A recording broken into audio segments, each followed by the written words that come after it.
unang hirit. Mga kapuso, narito na ang mga balikan dapat abangan mamaya sa unang balita. 2 bus nagkasagian sa EDSA Magallanes. Aksidente, huli sa CCTV.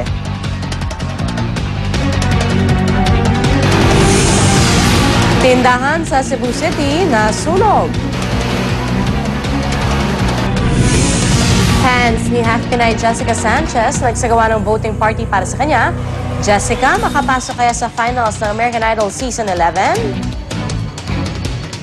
Antabayanan ng mga karagdagang detalye mamaya sa unang balita. Samantala, narito na sina Suzy at Susan. Thank you, P. Ang layo naman na dati. So, dito kami, yaya.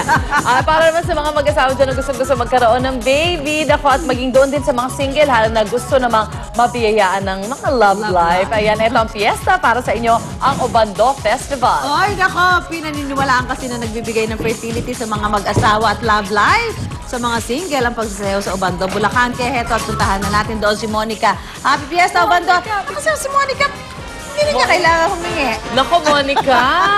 Mukhang nabiyayaan ka na. Nabiyayaan na. Sumayaw na ako dati dyan. Hi girls! I'm Mami Sue and Miss Sue. Actually, feel ko kailangan kong sumayaw kasi hindi pa enough yung biyaya. Pero okay lang, mag-share muna ako sa mga kapuso natin dito.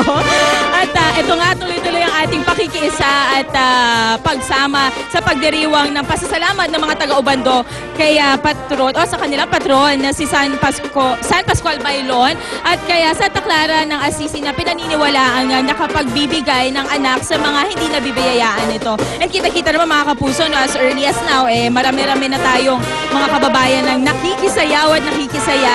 And sabi nila mamaya doon kapag nagsimula na yung prosesyon ng pagsasayaw, lalong daragsa ang mga kababayan natin dito. Kaya naman tutok lang dahil tuturuan namin kayo nung tinatawag nilang fertility dance. Ayan yung sinasayaw ng ating mga mamisito. And of course, ayan ang paborito naming lahat. Na-miss ko bigla si Arn-Arn. Ang mga pagkain ng Obando na ibibida rin namin sa inyo. Kaya I'm sure, nako, dapat yung abangan yan mga kapuso. Pero sa mga nagbabalak po na pumunta dito ngayong araw, panoorin nyo muna po itong video na ito. Ang Obando ay ang pinakamalapit na bayan ng Bulacan sa Kamaynilaan. Para marating ito, mula Monumento Caloocan ay tahakin ng Governor Pascual Road sa Malabon. Kapag narating mo na ang intersection sa Barangay Acacia, ay kumanan patungong Barangay Tinajeros. Diretso lang hanggang makarating ka ng Barangay Pangulo. At ilang minuto pa ay mararating mo na ang bayan ng Obando.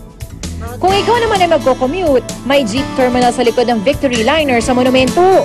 Maghanda lamang ng 16 pesos sa pamasahe at sa loob ng 30 minuto, mararating mo na ang bayang ito.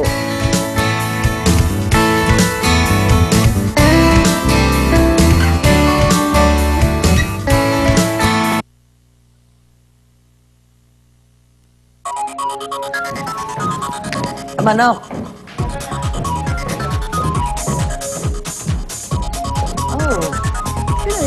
Si Gino. Papakain ng manok. Aba. Yan ang part-time job ni Poultry. Gino Ano kaya ang mayroon sa mga manok na yan? Sila kaya naiinitan din? Oo nga, no? At araw-araw yata nangingitlog ang manok, tama ba? Yeah, tama Pag may ka. manok ka. Pagka may manok. Go, Gino! Go, Gino. Damihan mo yung manok. Abangan niyo po yan mamaya Ano kung na una, makakailang itlog o dosenang manok? itlog ang mahangon ni... Ano na una? Itlog manok? Naku, matagal na usapan na yung Ate Sue. Kung ano na una, itlog o manok. Dapat tayo babalikan ka namin dyan, Gino. Lipat naman tayo sa ating unang balita.